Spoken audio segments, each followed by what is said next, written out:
જીવનમાં સુખી થવા માટે 5 બાબતો. 1. પૂરેપૂરો દ્રઢ વિશ્વાસ રાખો ભગવાન ઉપર. 1. નંબર 2. લેતી દેતીનું તમારું સર્વે રાખો. નંબર 3. જે થઈ રહ્યું છે સારા માટે થઈ રહ્યું છે. નંબર 4. બીજાનું સુખ જોઈને તમે જલો નહીં, દેખાઈ ના રાખો. નંબર 5. જે ભગવાન આપી રહ્યો છે તે સારું આપી રહ્યો છે. નંબર 6. તમારા કિસ્મત પ્રમાણે તમને મળવાનું જ છે, એમાં કોઈ સંકોચ ન રાખો.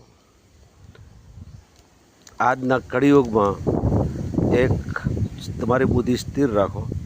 જે થઈ રહ્યું તે સારા માટે થઈ રહ્યું છે. કોઈ અભય બનો, નિખાલસતા રાખો, વિશ્વાસ રાખો, આનંદિત રહો. પશુ પક્ષી કૂતરા ઢોર ઢાંખરની સેવા કરો.